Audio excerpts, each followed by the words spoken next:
આપણે બધા જાણીએ છીએ કે છોડની વૃદ્ધિ અને વિકાસ માટે ઓક્સિજન, પાણી, સૂર્યપ્રકાશ અને પોષણની જરૂર હોય છે. પણ શું આપણને આ ખબર છે કે આ વિકાસ પ્રક્રિયાના ઉચિત આયોજન માટે છોડને કેટલાક રાસાયણિક પદાર્થોની જરૂર હોય છે જે છોડ વૃદ્ધિ નિયંત્રક તરીકે ઓળખાય છે અને તે કુદરતી રૂપે છોડ દ્વારા જ ઉત્પાદિત થાય છે.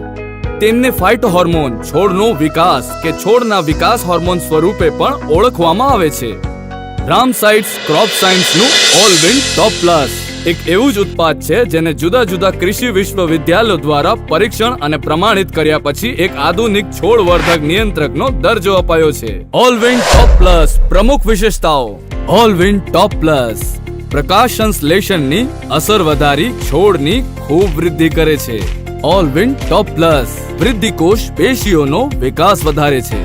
ઓલવિન ટોપ પ્લસ છોડની વૃદ્ધિને પ્રોત્સાહિત કરવા સાથે મૂળ મજબૂત કરે છે.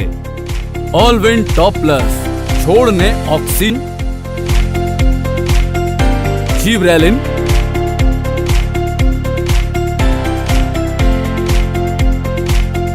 અને સાઇટોકાઇનિન જેવા વિવિધ વિકાસ એન્ઝાઇમોનું ઉત્પાદન કરવા માટે પ્રેરિત કરે છે. ઓલવિન ટોપ પ્લસ જમીનમાં લાભકારી સૂક્ષ્મજીવોને વધારે છે. ઓલવિન ટોપ પ્લસ લાભો. છોડને દુષ્કાળ, વધુ વરસાદ અને પૂર જેવી વિપરીત પરિસ્થિતિઓ સામે સહન કરવાની શક્તિ આપે છે. વિભિન્ન રોગો સામે રોગ પ્રતિકારક શક્તિમાં વધારો કરે છે. છોડને સ્વસ્થ લીલોછમ બનાવે છે. ફૂલો અને ફળોના વિકાસમાં વધારો કરે છે. છોડમાં ફૂલો ખરતા અટકાવી ફળોની સંખ્યામાં વધારો કરે છે. ભલામણ. ઓલવિન ટોપ પ્લસ ફોલિયરના પાંદડા ઉપર છંટકાવ કરવો વધુ યોગ્ય છે. સ્પ્રે સોલ્યુશનની તૈયારી કરતા વખતે જરૂરી યાદ રાખવાનું છે કે ઓલવિન ટોપ પ્લસ આખી રાત યા સ્પ્રે કરતા પહેલા 2 કલાક સુધી ભીજવાયું હોય. ઉપયોગનો સમય. ઓલવિન ટોપ પ્લસ નો પ્રથમ છંટકાવ પાકની પ્રારંભિક વૃદ્ધિ અને વાવેતરના 20 થી 25 દિવસ પછી કરવો. ઓલવિન ટોપ પ્લસ નો બીજો છંટકાવ ફૂલો બેસવાના સમયે કરવો. વાપરવાનું પ્રમાણ.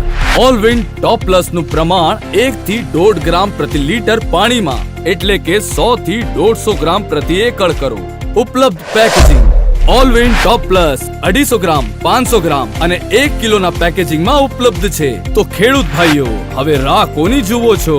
આપના પોતાના ખેતરમાં ઓલવિન ટોપ પ્લસ ની જાદુઈ શક્તિઓનો પ્રયોગ કરો અને છોડને સ્વસ્થ અને નિરોગી જીવન આપો.